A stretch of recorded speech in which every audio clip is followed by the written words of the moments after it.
एक समय की बात है, हिमालय की तलहटी में बसा एक छोटा सा गांव था, रुद्रपुर। वहां माधव नाम का एक युवक रहता था। माधव के पास न तो बहुत धन था और न ही कोई बड़ी जमीन, लेकिन उसके पास एक ऐसा हृदय था जो दूसरों के दुख देखकर पिघल जाता था। माधव का मानना था कि नर सेवा ही नारायण सेवा है। वो दिन भर मेहनत मजदूरी करता और शाम को जो भी थोड़ा बहुत अनाज या धन मिलता, उसमें से आधा हिस्सा वो गांव के उन वृद्धों और बीमारों में बांट देता जिनके आगे पीछे कोई नहीं था। कठिन परीक्षा का समय, एक बार रुद्रपुर में भयंकर अकाल पड़ा। नदियां सूख गई, खेत बंजर हो गए और पशु मरने लगे। गांव के अमीर लोग अपनी तिजोरियां बंद करके बैठ गए। माधव की अपनी स्थिति भी बहुत खराब थी। उसके पास मात्र 2 मुट्ठी अनाज बचा था। तभी उसके दरवाजे पर एक अत्यंत वृद्ध और दुर्बल व्यक्ति आया। उसने कहा, बेटा, 3 दिन से कुछ नहीं खाया है, क्या कुछ खाने को मिलेगा? माधव की पत्नी सुमित्रा ने धीरे से कहा, स्वामी, घर में बस इतना ही अनाज है कि हम दोनों का एक वक्त का गुजारा हो सके। अगर ये दे दिया तो हम भूखे सोएंगे।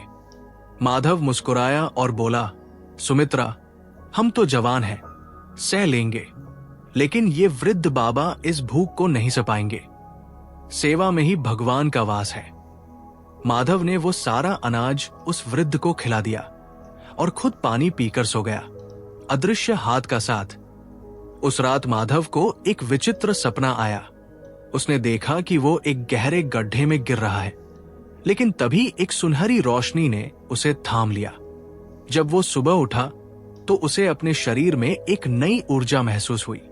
उसने तय किया कि वो शहर जाकर काम खोजेगा ताकि गांव वालों की मदद कर सके।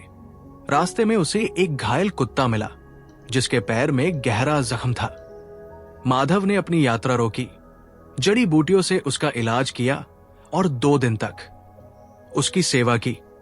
लोग उसे पागल कह रहे थे।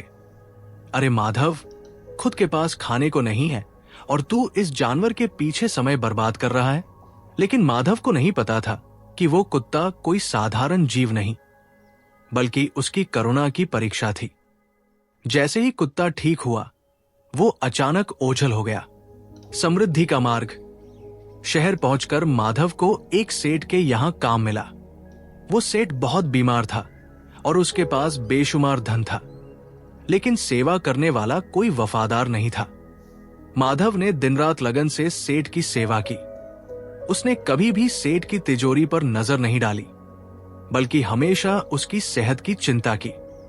एक दिन सेठ ने पूछा, माधव, तुम इतने ईमानदार और सेवाभावी कैसे हो? क्या तुम्हें धन का लालच नहीं आता?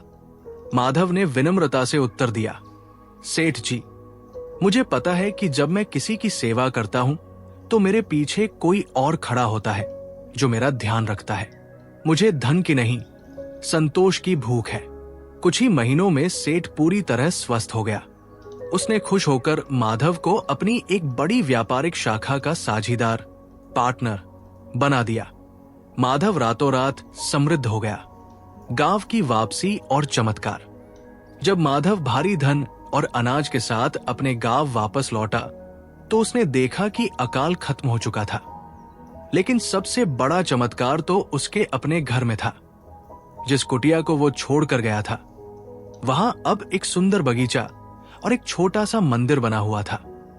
गांव वालों ने बताया कि जिस दिन माधव गया था, उसके बाद से हर रोज कोई गुप्त दानदाता गांव के हर गरीब के घर के बाहर अनाज की बोरी रख जाता था।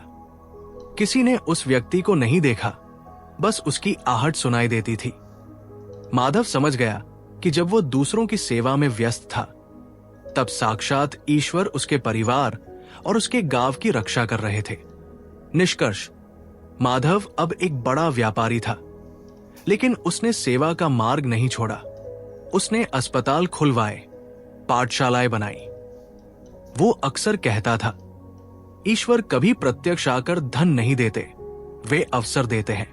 जब आप निस्वार्थ भाव से किसी के आंसू पोंछते हैं, तो भगवान आपके जीवन के खालीपन को समृद्धि से भर देते हैं।